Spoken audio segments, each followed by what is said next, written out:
How many of you have checked your email today? Come on, raise your hands. How many of you are checking it right now? And how about finances? Anybody check that today? Credit card, investment account? How about this week? Now, how about your household energy use? Anybody check that today? This week? Last week? Few energy geeks spread out across the room. It's good to see you guys. But the rest of us, this is a room filled with people who are passionate about the future of this planet, and even we aren't paying attention to the energy use that's driving climate change. The woman in the photo with me is Harriet. We met her on our first family vacation. Harriet's paying attention to her energy use, and she is decidedly not an energy geek. This is the story of how Harriet came to pay attention. This is coal, most common source of electricity on the planet. And there's enough energy in this coal to light this bulb for more than a year. But unfortunately, between here and here, most of that energy is lost to things like transmission leakage and heat.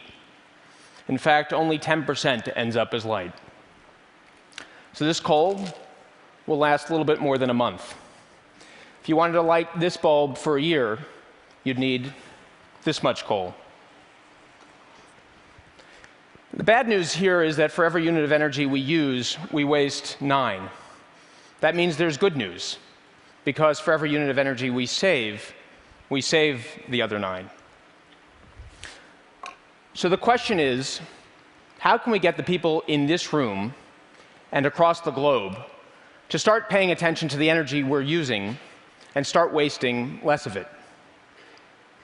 The answer comes from a behavioral science experiment that was run one hot summer 10 years ago and only 90 miles from here in San Marcos, California.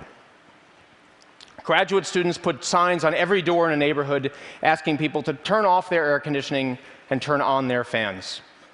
1/4 of the homes received a message that said, "Did you know you could save $54 a month this summer? Turn off your air conditioning, turn on your fans." Another group got an environmental message, and still a third group got a message about being good citizens, preventing blackouts.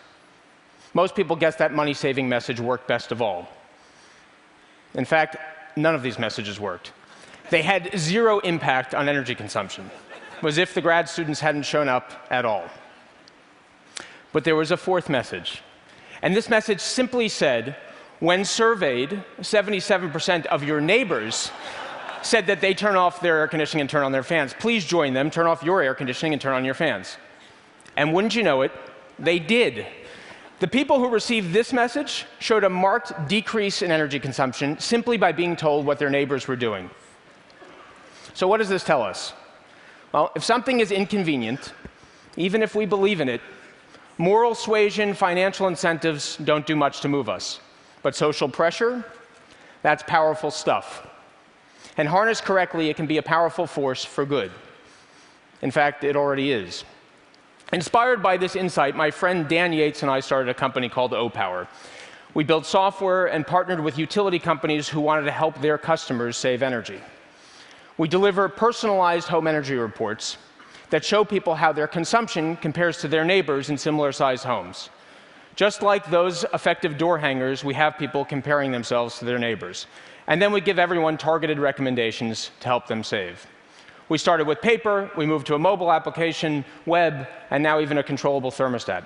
And for the last 5 years, we've been running the largest behavioral science experiment in the world. And it's working. Ordinary homeowners and renters have saved more than $250 million on their energy bills, and we're just getting started. This year alone, in partnership with more than 80 utilities in 6 countries, we're going to generate another 2 terawatt-hours of electricity savings. Now, the energy geeks in the room know 2 terawatt-hours, but for the rest of us, 2 terawatt-hours is more than enough energy to power every home in St. Louis and Salt Lake City combined for more than a year. 2 terawatt-hours, it's roughly half what the US solar industry produced last year. And 2 terawatt-hours, in terms of coal, we need to burn 34 of these wheelbarrows every minute, around the clock, every day for an entire year to get 2 terawatt-hours of electricity. And we're not burning anything, we're just motivating people to pay attention and change their behavior.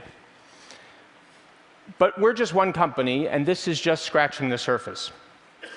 20% of the electricity in homes is wasted. And when I say wasted, I don't mean that people have inefficient light bulbs. They may. I mean we leave the lights on in empty rooms, and we leave the air conditioning on when nobody's home. That's $40 billion a year wasted on electricity that does not contribute to our well-being, but does contribute to climate change. That's 40 billion with a B. Every year in the US alone, that's half our coal usage right there. Now, thankfully, some of the world's best material scientists are looking to replace coal with sustainable resources like these. And this is both fantastic and essential. But the most overlooked resource to get us to a sustainable energy future, it isn't on this slide.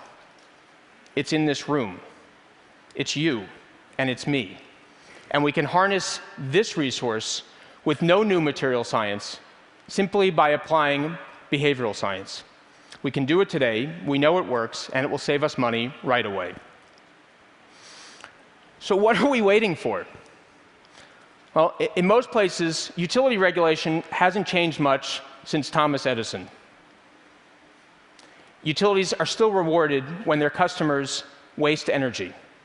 They ought to be rewarded for helping their customers save it.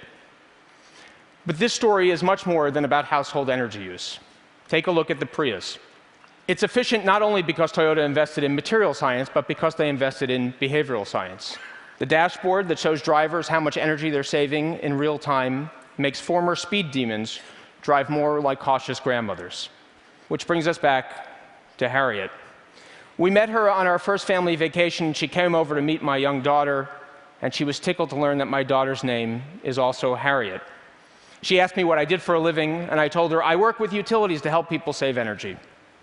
It was then that her eyes lit up. She looked at me and she said, "You're exactly the person I need to talk to. You see, 2 weeks ago, my husband and I got a letter in the mail from our utility. It told us we were using twice as much energy as our neighbors." And for the last 2 weeks, all we can think about, talk about, and even argue about is what we should be doing to save energy. We did everything that letter told us to do, and still I know there must be more. Now I'm here with a genuine expert. Tell me, what should I do to save energy? There are many experts who can help answer Harriet's question. My goal is to make sure we are all asking it. Thank you.